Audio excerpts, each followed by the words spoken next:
Item 2 is to receive a presentation from Ernst Young, providing an update on the economic development strategic planning process, their findings, and their high-level recommendations for the strategy. Please go ahead. Good evening, Mayor and Commissioners. This is Brooke Crumcano, the city's Economic Development Administrator. This past June, the city contracted with Ernst Young, or EY for short, to help us develop the city's first ever Economic Development Strategic Plan. Since then, the EY team, city staff, our economic development partners, and community participants have been working very diligently on this plan. Tonight, we have Tony DeLisi from the EY team here to provide you with a recap of what we've done so far, introduce their recommendations, and talk about next steps for the Economic Development Strategic Plan. So at this time, I'd like to turn the presentation over to Tony. Thank you, Britt, and hello, Mayor Ananda and City Commission. It's nice to see you all again. I'm going to try to share my screen here.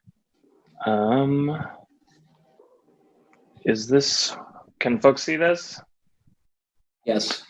All right. Well, again, it's a pleasure to be here with you. And as Britt said, I really want to give you an update on the strategic planning process, our high-level findings, and the draft recommendations that we've put together over the past few months. We've got a lot to cover. I'm not going to be able to go into everything in here, but y'all were provided with draft copies of our findings report as well as our initial recommendations. So there's all that detail and explanation in there additionally. So I'm going to try to run through this, and I was hoping to save time for comments and questions at the end, but please interrupt me if something comes up that you'd like to address. So just a quick update. I'm here tonight. I'm calling from Austin, Texas. I'm not actually in front of the Capitol right now, but and Marion, Kansas from our team has really been my close partner in working with the city staff and the chamber and many others throughout the community in putting this together. Really quick, just background on us. I know some of you are familiar with this, but EY, we're really committed to building a better working world. Within that, our economic development practice, we've worked with communities all across the country, big, small, rural, urban, and we're really energized and motivated by helping communities be more prosperous, more equitable, and achieve their goals. And part of how we get there is really taking a systems approach to economic development. Economic development doesn't mean one thing for all communities. And a big part of this process has been listening to stakeholders in Lawrence, understanding what the topics and the concerns are to help identify the strategies and the goals and strategies to address those things. This is the first economic development strategy for the city, and the city has a long history. And it's really beloved by residents and businesses. I can't say that enough, the wonderful things we hear from everybody we've spoken with, but many economic challenges still exist. And when developing the strategy, a foundational charge that we had and that we believe in also was to be very inclusive in the process, to listen to diverse representative voices from across the community, and really to think of a bold vision for a more prosperous future. In doing that, some of these strategies and other elements might take some effort to get there. You're not necessarily there today, and they won't happen overnight. They might require additional resources in the future, partnering with other organizations. I know there's some conversation about the economic development contract and others, and really using all the different resources out there beyond just the city to get there. But at the same time, we wanted to help you all put together a clear, concise plan of action for the next 5 years to work towards that bold vision. So we really are getting this done in a pretty short time frame for these things. And so we're in the final month of this 4-month effort. We began with a lot of engagement and research, continuing to synthesize that into September. Really in October, thinking about drafting together that vision, goals, and some of our recommended strategies and tactics. And here now, beginning to get feedback from others in the community, from the City Commission, and update and finalize our recommendations portion of this, with there being continued next steps to occur after that I will discuss some at the end of this. And really just reiterating the importance of that process. I say it I say it too often. It's a cliche, but I really stand by it. But that the process is as important as the end result when you're developing a strategic plan of this sort. Truly, if you just come in and here are the recommendations coming out of nowhere, they're not going to get anywhere. This needs to be community driven. And we really see this process as important. A beginning part of that really is that building trust, engaging in the community. We are very clear about how we're going about this, what our intentions are, and listening as much as we can. In this COVID times, it's tough, but I'll talk about how we've achieved much of that. Then really working with partner organizations and stakeholders to understand what the priorities are. From there, deciding on a plan of action, getting partners and others to commit to participating in that plan. From there, we can begin to set a plan to track our progress, our metrics, figuring out the responsibility for each of those implementation tactics, and really then beginning that role of implementation. And our role as EY here is really in that commit process and helping build that plan of action and come up with those metrics and some of those ideas. But we really want to be and have been working with the city and others to hopefully set you all up for the best path for success moving forward. Like I said, really want to stress the importance of that inclusive, intentional stakeholder input process.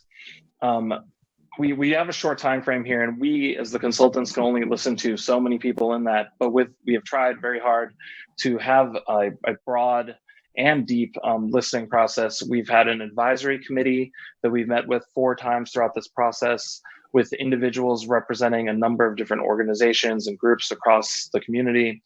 Our team held 11 one-hour focus groups with participants organized around topics from education to the arts and culture and more. We've conducted over 20 direct one-on-one interviews with many folks, including city commissioners and the county commission. The city and the chamber led public listening sessions. I couldn't find the exact numbers, but I know there were many, many, many participants in those, and we collected and synthesized the results. Additionally, we launched a community survey, both online and paper format, that garnered over 300 responses. And all of that was really instrumental in helping us understand where people's concerns lie, their aspirations, and others. So taking all of that into account, and we processed a combination of all that we heard from folks, our national expertise in doing this work around the country, and also the data that we really analyzed. And part of our data analysis included benchmarking Lawrence to 40 comparably sized cities across the region to really give us an idea of where you stand and what it means and what some of the perspective is. And all of that synthesis helped us make some determinations on that wheel of different topics and definitions of economic development, of where there are reasons to celebrate, where there might be some concerns, where there's some opportunities, and how can we begin to address those. So I'm going to touch at a high level on some of our key strengths, weaknesses, opportunities, and threats that we uncovered in the research and the stakeholder engagement and analysis.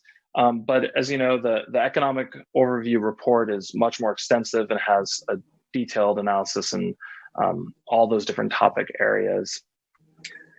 But overall, we'll start with the great and the good. But when you look at Lawrence, you are growing both people and jobs. And while growth isn't the be all end all, it is a way that we know we can bring in new income and new opportunities into a community.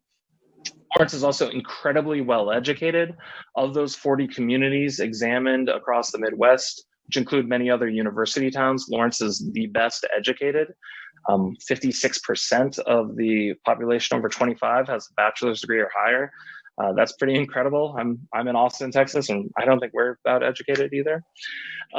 Your center of education, research, and innovation, there's a high concentration of small, often locally owned businesses, which I know is a point of pride for many in the community.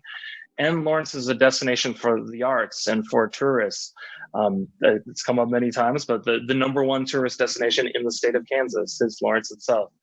All of those things contribute to what makes Lawrence a vibrant place that people want to live and some businesses want to be. Some of the challenges that we heard, though, as well, are there's a mixed perception on the business friendliness of the community. I wouldn't say it's all bad, but it's not all good. In the survey that we conducted, a little under, I think it was about 40% of respondents said that Lawrence is not a business-friendly community. 60% said yes, that's the positive side, but many others had some concerns that they see. And again, it's important to stress that this is perception, but perception can often make reality. And understanding what some of those perceptions are and why and how can we combat or improve them is an important part of this. A really big finding, and this shouldn't be a big surprise to folks in the community, is that truly the city overall is not economically diverse in terms of the types of industries and businesses represented.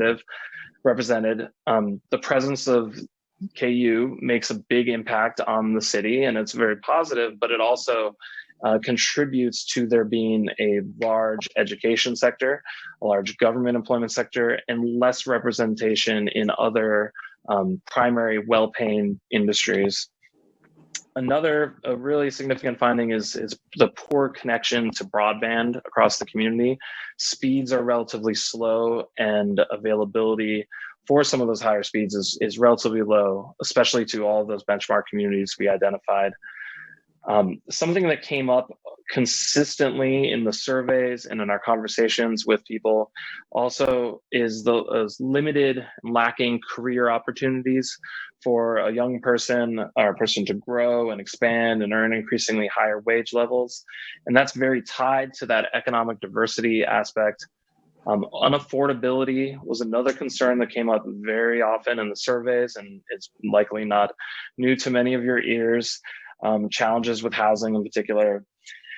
And another big finding we saw in there is really that there are persistent racial disparities when you look at income, when you look at education, when you look at poverty.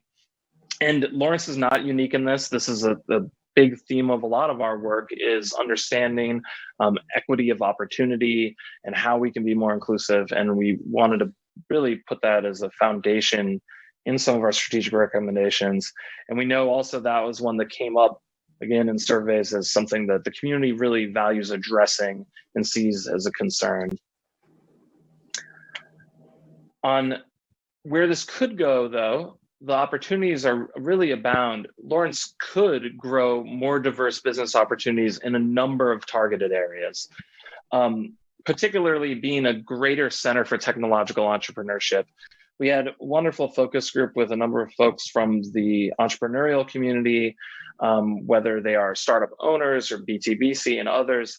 But there's so much research and innovation occurring at KU. There's growing partnerships and searching to do more tech commercialization, more startup companies. There are challenges there, though, as well, and we came up with some strategies and ideas in our recommendations to address them, but finding ways to really make sure that new businesses can bloom and grow and form in Lawrence and stay in Lawrence once they begin to grow. And also looking at the types of industries and businesses that really would make sense for Lawrence, that fit the character of the community, that would grow based on your workforce skills and assets, your geographic location, your cost of living, and so many other factors. Through that, there's a tremendous opportunity to continue to create more of those well-paying local career pathways, and in particular for diverse skill sets. When we're thinking about addressing disparities and equity, it's important to recognize that not everybody enters the workforce at the same place and with the same education level, and hoping to attract and grow those types of businesses that can give people pathways to grow forward in their career, to earn increasing incomes, to build wealth for their families, and hopefully thus reducing economic disparities, as well as other strategies that can be implemented to address those.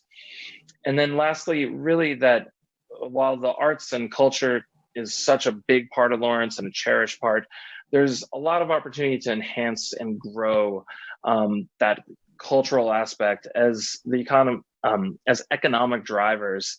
Especially right now, we know with COVID-19, the impacts to many of those businesses and those organizations can be really felt hard. And want to make sure that we're considering their needs so that they can weather the storm and grow as we emerge from the pandemic. On the threat side, though, while there's a lot of possibility, there also are legitimate challenges that come with these that could go less pleasant. And really, there's a potential of continuing or losing career and tax generating businesses to other cities. The perception of business unfriendliness, however that real or not, can deter businesses from investing in a community. And there are ways to address that and think about how we project ourselves and build consistency. Retail and restaurants, if they do not recover more slowly from COVID-19, that could have a significant impact on the community, on the tax revenues. And really, part of that diversification element goes to this tax burden bedroom community concern. We know from work that we've done all around the country, and I think there's a lot of research to back this up, that generally speaking, residential developments and residences cost more than the tax benefits that they accrue, more dollars spent on services than dollars generated, whereas commercial properties and commercial businesses generally produce more tax dollars than they cost in terms of services. And to have that right balance, it's different in each community, your taxing structures, what's available. But if we aren't supporting more of those private sector jobs and job growth and commercial development, then the tax burden does shift increasingly onto residences. It also increased the cost of living. And I know it came up in some of the surveys and communications that real fear of becoming a place where people live and work somewhere else to earn those higher wages. And that becomes more exclusive and more tax burden, but increasingly tough for those who work locally to reside locally. You already have about a 50-50 split of where residents live, where residents work, the commuting back and forth. That's actually not too bad for communities of your size and in position, but we've heard and seen a lot that for the average wage paid by jobs in Lawrence, the cost of living is exceedingly high and increasing, whereas income is much higher, but that's earned by many people who do not work in the city. They live in Lawrence, but they work elsewhere. So finding ways to create more of those higher paying jobs to offset those concerns. And all of that in turn will continue to create challenges providing high quality services and amenities without that strong mix of business, residential, and growing investment in the community. So there's a lot more analysis in our overview and our report, but really to identify the key takeaways that we saw and we heard and try to address in the strategy that I'll discuss next, it really seems to be that first and foremost, a need to continue to diversify and grow the local economy. But while doing that, sustaining and enhancing the character and the culture of the community that are the reasons that people want to be in Lawrence, that businesses should want to be in Lawrence. And any growth and diversification shouldn't detract from that. And even more so, we should be looking to enhance and embrace that unique, authentic character that Lawrence has. And part of achieving that will have to involve investing in the infrastructure and the types of development that really helps the city progress, whether that be broadband infrastructure or continued redevelopment and commercial development in certain parts of the city. And through all of that, we know it's a priority for the citizens of Lawrence. And truly, we've seen in our research that the more inclusive cities, the cities with the fewest disparities, are also the ones that are growing the fastest economically. That means that the people all throughout the community can succeed, and people are attracted to that as well. So addressing those disparities and promoting prosperity for all residents always throughout being key priorities that we saw and heard and wanted to help the city develop, at least with our recommendations. So this is where there's a lot more on the slides than I'm going to be able to read, but I know you've seen the copies of the draft report and recommendations. And I'll say already, we're here to get some of your feedback as well as update you. And we've already gotten some updates from the draft that you've seen from our advisory committee, and the city staff have been working with partners and others to continue to get input. And we're trying to synthesize all of this to make sure that when we deliver our final recommendations, they'll be as representative as possible. But hearing everything that we've heard and observed in Lawrence and from the citizens and businesses and leadership, we've crafted a draft language for a vision statement and tries to capture all those needs. And I'll read this one, but that Lawrence enjoys the most diverse, vibrant, and progressive economy in the Midwest, based on a foundation of innovation, sustainability, and inclusion, and supported by collaborative partnerships that advance the equitable well-being of the community. That's the 20-year vision statement. And we really see that in an economic development strategy as your guidepost. Whenever you're making decisions, you can ask, will this reinforce our vision and help us get there? It's a nice touching base for all activities around economic development. You're not there with everything today, but by striving to achieve that in 20 years, the hope would be to get there. In the meantime, for the next 3 or 5 years, we've got 3 goal areas that we're focusing on, and those are around a diverse economy, having a more vibrant economy, and a more progressive economy. Additionally, a foundation to all of this and the principles to really utilize as you look at all activities and all investments is thinking about and being inclusive in the development and identification of strategies and their impacts, in innovating and trying new strategies and ways to move things forward, and always thinking about sustainability, notably in 2 parts there, both environmental sustainability, but also the long-term viability of these efforts and the fiscal sustainability of achieving some of these strategies. And again, this is where I don't want to read all strategies, and in the report you'll see there's strategies, but then underneath all of these will be detailed tactics that staff and others were working on filling out a working implementation tactical plan that will be changing with time, but really always focusing on core strategies. But with diversifying the economy, the goal of diversifying the economy to strengthen the tax base, spur entrepreneurship, and offer expanded career pathways. This is really core economic development work. And Lawrence is doing much of this, but there's lots of room for improvement. And we've seen this in the surveys, and we see it really in the opportunities that you have. There's more opportunities to bolster and enhance that entrepreneurial community, to create more startups, technology-focused businesses. There's also opportunity to strengthen the small business growth. And I differentiate that from technology startups by thinking more of mom and pop stores or somebody that's serving the local community and isn't a growth-based industry.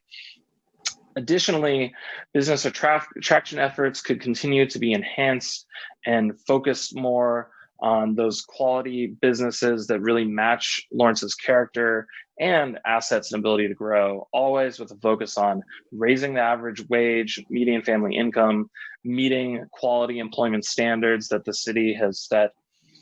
And crucially too, though, is thinking about how do we creatively use incentives and other opportunities to really help those businesses succeed, those qualified businesses that match the communities and help advance specific goals that you're trying to achieve.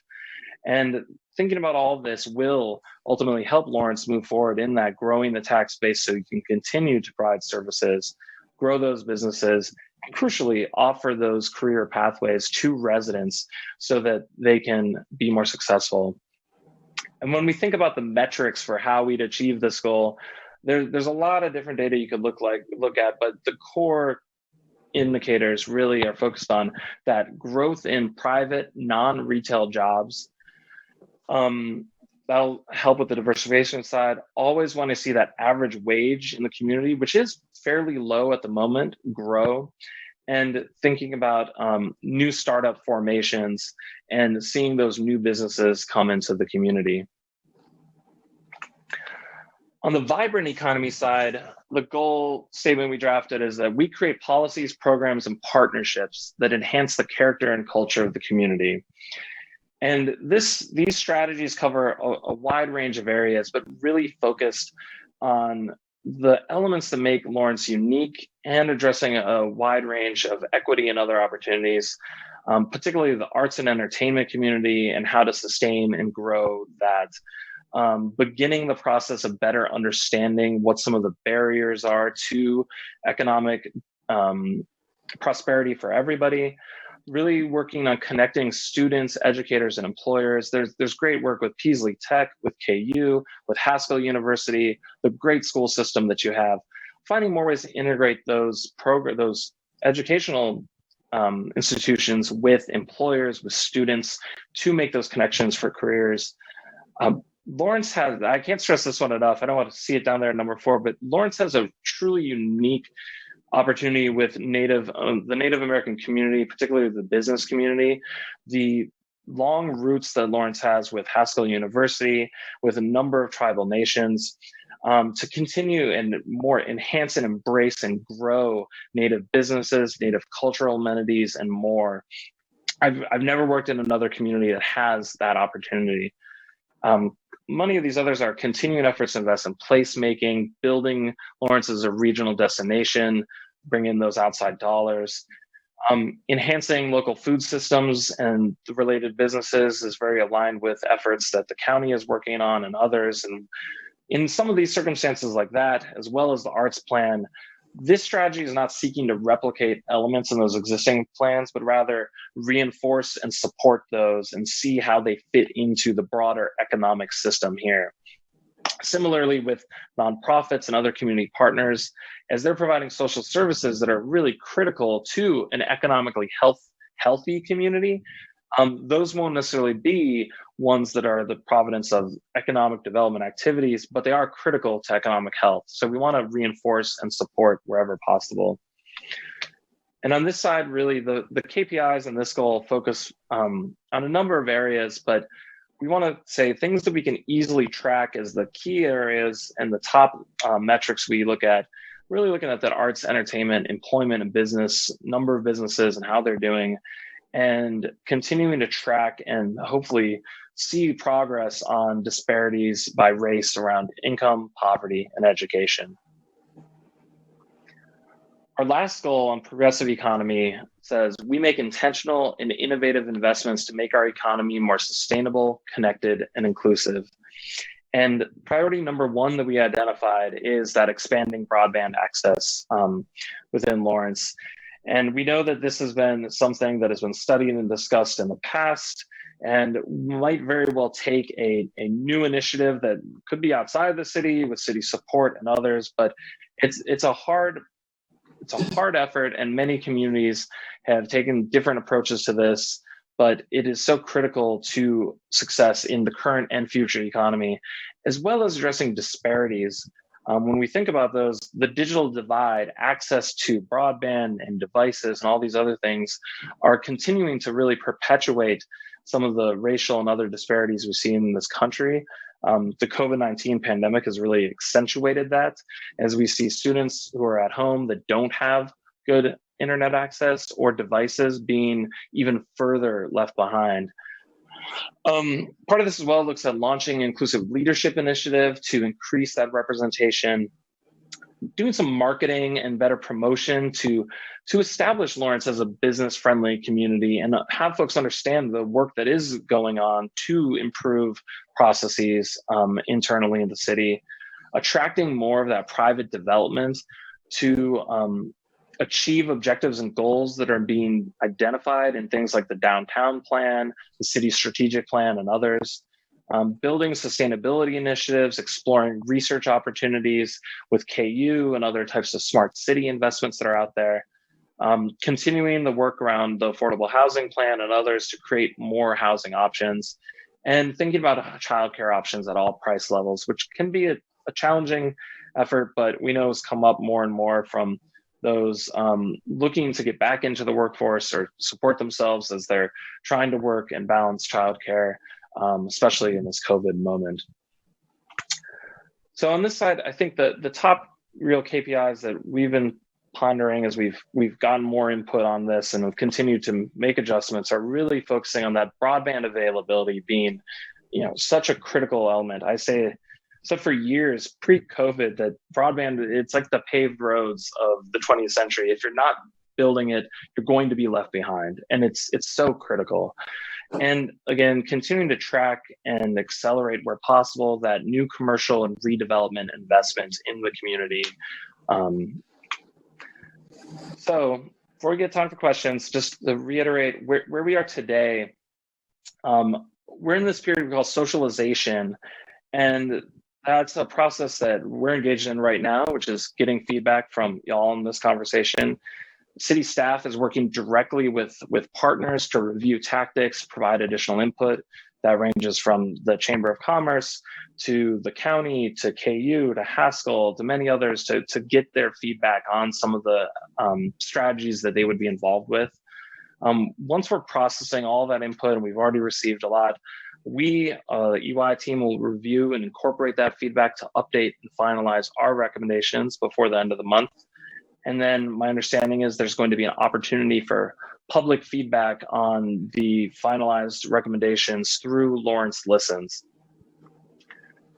In the meantime, after this, once our role is done, we're working with city staff as well, and going to include in our recommendations some of these steps with more detail, but how to activate and move this plan forward. And really, first step being taking our recommendations and bringing them into a final Lawrence branded strategy document. It's an opportunity to make tweaks as you see fit, to have it really match your own brand and be your own document. While that's going on, we've already begun this, and we're in conversations with staff, and we've reviewed drafts of other strategies that are happening now. But reviewing and updating language in other areas to ensure consistency with the city's strategic plan, with the downtown plan, with the other efforts that are ongoing now to ensure that the language is consistent, that we can share strategies where they make sense and not be duplicating efforts and having too much redundancy. When our recommendation is that when that is all completed, to present it to City Commission at that point for formal adoption as a policy document. From there, though, moving forward, generally these would work best when there's establishing an implementation committee and task force around the different goals in the strategy. From there, beginning to really prioritize the actions for implementation, building those into a calendar for moving them forward with responsible parties, and having that communications plan that goes with it. We've been trying to be transparent from the start, and we think that should be included throughout. Part of that communications is sharing progress reports with the community and with the commission, utilizing those metrics to really track how we're doing, both on a global or economic health aspects, but also tracking the activity around implementing that strategy. And doing that process would really allow the city and others to understand what's working, what isn't, adjust tactics and other things moving forward. Like I said, always staying focused on that overall vision for the community. So I know I went through a lot, but yeah, I'm happy to answer any questions y'all might have. This is Mayor Arnetta. Thank you so much for that presentation. I think that this is something that we've been anticipating for a while now. I do have a couple of questions, and I'm sure other commissioners will as well. I was looking at, in goal 2, the vibrant economy piece, thinking about the commission's role and, really where we can have an impact is around the ordinances that we have and the policies that we have in place. And I appreciate that this is very looking to the positive side of things. It's how we get there, but I also want to make sure that we explore removing barriers and what barriers may exist, particularly through our policy, where I think we have, again, the most impact. So that's one piece of that, is just wondering if there was any analysis around that. And then the second piece that I have is, I think that and what you've collected from our residents points this out, is that there's this intrinsic tension between being a business friendly community and the soul of your community. What makes it unique, what makes it special, what makes people want to be there. And you mentioned the prolific small business environment in our community. And so I'm just, especially since you live in Austin, which I think is a perfect example of that tension and that tension over time, and, where Austin is now, where it's been, and public perception as well as reality around maintaining that balance.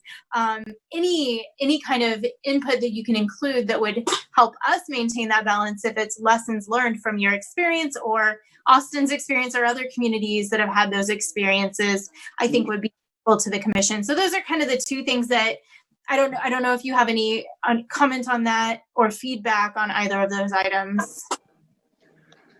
Yeah, I think those are great comments. I could go into this in depth. I'll be quick, but on the first one regarding ordinances and barriers, we didn't do an exhaustive analysis of all the ordinances, but I think that there's certainly opportunities to go through those as part of the ongoing strategic planning process and identify where things could possibly be better aligned to some of these objectives. I know that there were concerns raised. It's hard for us to qualify all of them. It's different for each type of business or resident and what the specifics are.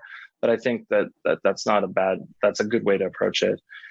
On the tension side, I think there can be an inherent tension. Like I said, I'm in Austin, I see it a lot. And I really think, though, that the truth is embracing who you are as a community is the key to that economic success. I know Mayor Adler here in Austin, I've seen him speak about this a number of times, but just trying to retain that culture of Austin, that keep Austin weird as we grow and not wanting to become San Francisco and all these things. It's something that, we strive for a lot, but having that as a core value that you're just trying to achieve shows the types of businesses that are looking to be here, who the community is.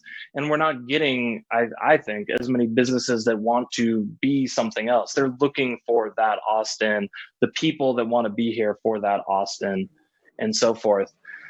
And so it really is, it's a tension, because you're not going to get every business, but that's okay. You don't want every business. You want businesses that grow naturally in Lawrence because of all the things that make Lawrence great, businesses that see the great opportunities in Lawrence. The way to balance it, though, I think, is that you have to make sure that there's places for them to go, that you have office space for them, and that there's zoning that allows for office space and that it can be built and it's not too expensive, that when a business comes to the community, that they can expect a pretty consistent development process, things like that don't necessarily detract from the character of the community, but allow for greater certainty. And what I would call business friendliness is just that ability to predict what will occur and what they can expect.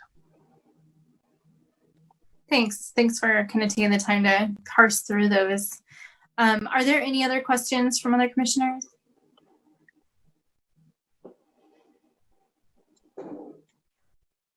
This is Vice Mayor Finkeldye. I guess I had a question about this. One of the things that's surprised me a little bit, and maybe it shouldn't have, is about the broadband, and what do you see about the tactics on what we're doing wrong, or how can we approach that? I guess that caught me by surprise about how far down the list we were on broadband. Yeah, we've been having some conversations with the team, and I know that they're exploring different things. That's one that's going to take some really careful thinking about the best approach for Lawrence and additional studies, to be frank. I know there was one that was completed, but needs some updating for costs and estimates and others. What we've seen other communities do, it varies. Some communities just build it. They pass a bond, they put the infrastructure in place. They often have a public utility, the electrical utility, that might administer that. Some have built the infrastructure and leased it or let a private company operate it, and through some public-private partnership. where it's unavailable for the community to build it itself, because some states have precluded that by creating laws that prevent municipalities from building that infrastructure, it becomes much more challenging because you are dependent generally on your existing fiber or telecom providers. And in those cases, there's strategies, there's lobbying, but there's letter writing, there's meeting with them, there's trying to find ways to make it easier if there's a direct cost barrier or some concern, and finding ways to accelerate that. And in one community I know, we had them writing just a letter writing campaign to keep it on the front burner, getting people in the community to continue it, and get AT&T to really just recognize that the business is there. There's a whole wide range. Not one is the proven answer. It really just depends, I think, on what the your telecom providers are today, what your infrastructure, your utility allows, and so forth. There's also a lot of grants from the federal government too that can help with some of this. But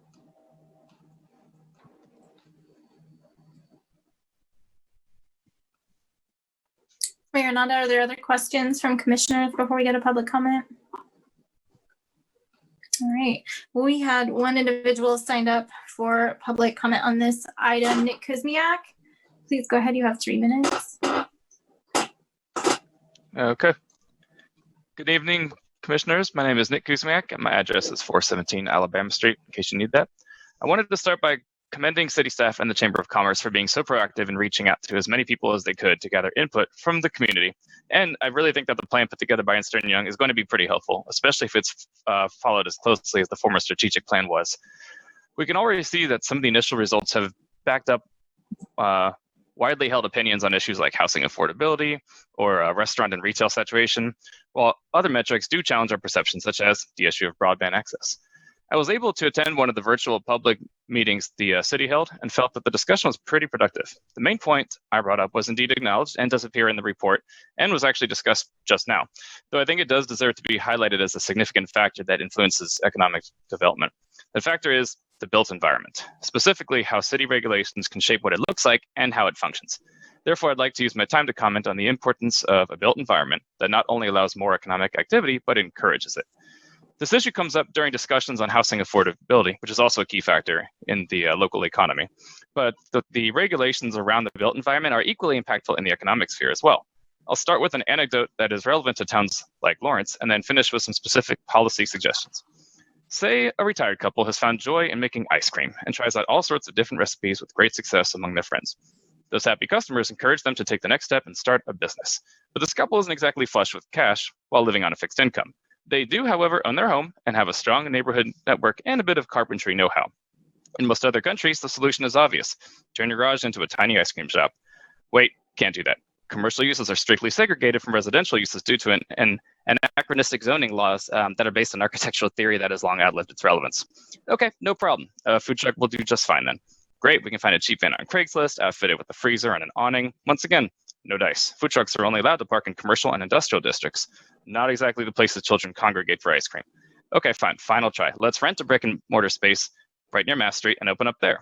Unfortunately, it turns out this was too big of a leap. Their business wasn't quite as popular as they thought it would be, and now they're even more in debt because they couldn't make a more incremental step towards entrepreneurship that would have made more sense. This anecdote is actually loosely based off of an actual couple in Portland who now uses their alley-facing garage to sell ice cream, thanks to that city's recent legalization of accessory commercial units, or ACUs. Even in hyper-regulated European countries, small startups are much more viable because their built environment actually encourages them. So, finally, here's a brief list of zoning and development regulations that can directly or indirectly hamper the ability of small businesses to grow incrementally. Segregation of uses, the ban on selling stuff out of a vehicle, minimum lot sizes, minimum parking requirements, minimum setbacks, maximum height, lot coverage, basically dimensional things. And finally, few legal paths to a live-work situation. Mixed-use zoning and the smart code are available, but may as well not exist based on how many hoops are needed to be jumped through to actually get it rezoned. Plan 2040 may take us there, but it will require a proactive approach and some hard decisions. Lawrence has ridden on its past successes for years, but with rising housing prices and an economy dependent on one major industry, it may be time to get serious about diversifying small business growth simply by removing the barriers. Thank you. Thank you very much, Nick. Are there any other individuals who would like to give public comment on this item? Please raise your hand via Zoom.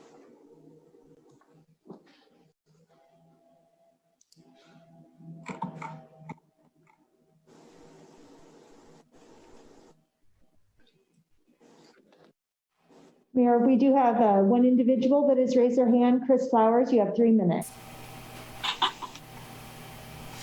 Yeah, this is Chris Flowers. I'm not sure about all of the, like what was talked about, but one thing I know about what I envision, Lawrence, is that it's not a big city. And I'm just wondering, like getting all these businesses to start up here, how much faster is that going to grow the town? Because I don't want to live in a town that's hundreds of thousands of people.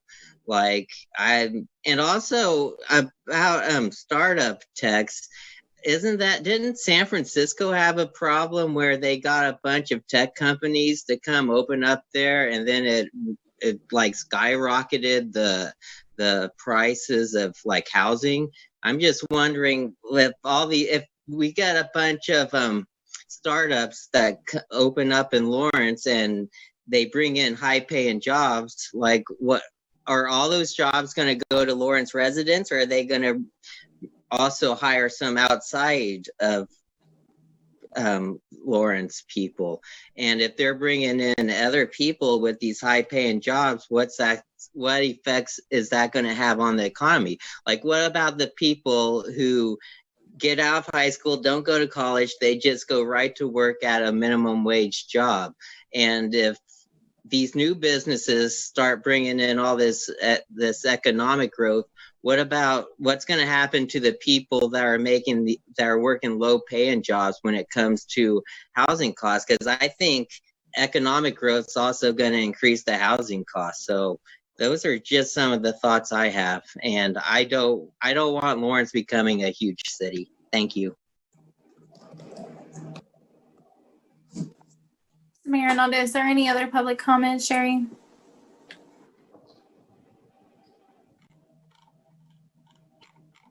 No, Mayor. Mayor Arnaldo, I think we will bring it back to the commission. I think that our public commenters kind of indicate, I mean, I appreciate Nick, first of all, getting all those words in 3 minutes, but also the things that he brings up around those barriers, I think are really important conversations to have. But Chris also brings up, the need for balance in that forward movement. You don't go from 0 to 100 in the space of a year. And it requires lifting each piece of that together. You lose balance when one piece of that doesn't rise with the others, like with affordable housing and the impact of businesses, keeping those employees local, and the balance of the fact that, you're also bringing people to this community and helping it to grow and thrive. Having better paying jobs is a gift to our community, frankly, as we raise that median income and improve quality of life. But there are other impacts of that as well that you can't diminish. So we'll bring this back to the commission. Those were just kind of my thoughts based on the public comments, but I think that this is a really fascinating conversation. Vice Mayor Finkeldine, I would agree. I mean, one of the things I appreciate about this report, I certainly expected, entrepreneurship and business retention and targeted industry attraction, kind of the hallmarks of what we sometimes traditionally here call economic development. I certainly, like I said, appreciate about this is how much broader we're looking at this idea. I mean, certainly, I'm surprised Michael Davidson's not here to talk about tourism equaling, economic development. What he often preaches to us, but also the arts and culture. And are we making the right commitments in arts and culture? We certainly consider ourselves a arts and culture destination, but as part of economic development, again, keeping what we cherish about Lawrence, are we making the right commitments there? So I certainly appreciate kind of that broad approach, as well as, Mayor, to your points, I mean, a economic strategic plan that talks about affordable housing and childcare affordability. I think that indicates the importance of that balanced approach. The other couple things I would say is I certainly appreciate Nick's comments, and this idea of making this a business friendly place, a place where you can start a business, make it easy to start a business, encourage people to start businesses, I think is an important aspect of this. And so I like that. And finally, I would say a couple of things I didn't expect, but certainly appreciate is really focusing on this idea of growing our Native American cultural and economic. I mean, the idea of an incubator specifically targeted to that industry, I thought was something that had not occurred to me. I appreciate that, and I think it's worth considering, as well as the equity inclusion study. I think those are all things that I really took from this. So I think this is heading in the right direction. I look forward to how it finishes up, and look forward to even more finally adopting it and moving forward. So thanks.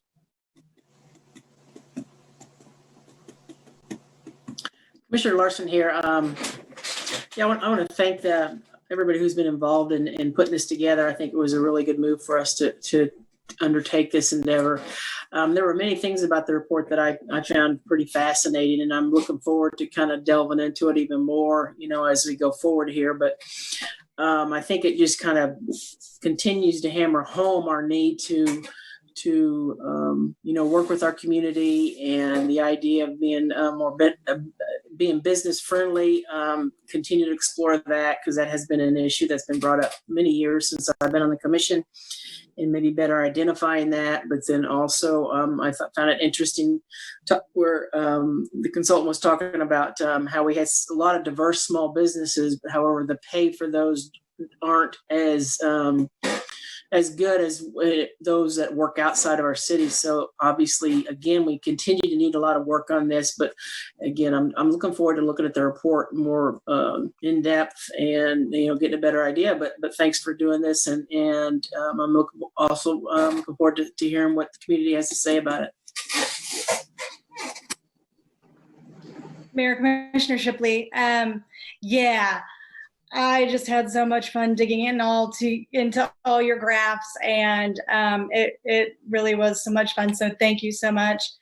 And I'm sure, like other commissioners looking at some of the data, there were things that were, anecdotally we believed, but now we can kind of see it in color. And I think that's going to help us. I like some of the comments made by the other commissioners, and I think something you said, Tony, that your definition of what business friendly means, and that's so fantastic that you said that, because it's clear to me that there might be two different definitions of what that means in Lawrence and our community. So to you, it meant, to paraphrase, is to have the space available and to not have barriers to starting new businesses. But the experience of a good deal of the population of Lawrence is that business friendly can mean corruption or wasting money on things that don't benefit the public. And so I think what would be good when we have these conversations with the public is to be clear about what we mean by business friendly, and address any residual feelings that a good number of community members feel when they hear the term business friendly. So I really appreciate you saying that. And I think also some of the things that the mayor said kind of points to that also. So that was really interesting. The other thing I would want to ask you, Tony, to point out, and I know we're not really in the weeds here, but in your slide 18, I think it's about KU students and what our economy is, and you guys chose to take the 18 to 24-year-olds out of that equation, and you explain your reasons. And I understand those reasons. I've seen this in studies we've done in the past and kind of had a similar objection, which is that they do live here. They do live here for 4 years, or even those that go on to masters or doctorates, and they are accruing crippling debt. If they're going into masters, they're doubling down on crippling debt. They pay our very expensive sales tax. There's not just one college experience. Not everyone has a gold-plated college experience. Most of the people I know are working part-time jobs or even 2 jobs, are single parents, are in on a GI Bill. So I understand I understand your reason for taking that out, but I also feel like it's dismissive of 20,000 people who live here. So it would be nice to see what that number looks like. You kind of say that the number would be very different if we included them. And, just by way of not wanting to be dismissive of a group of people we rely on as part of our economy, and that are our neighbors, sometimes for only 4 years, but most people will tell you, you come to Lawrence, you tend not to leave. That's something I would be interested in seeing. Thank you.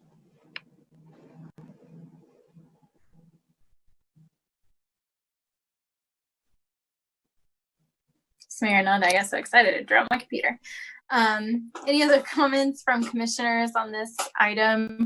Our goal tonight is to receive the presentation, so there's no motion necessary.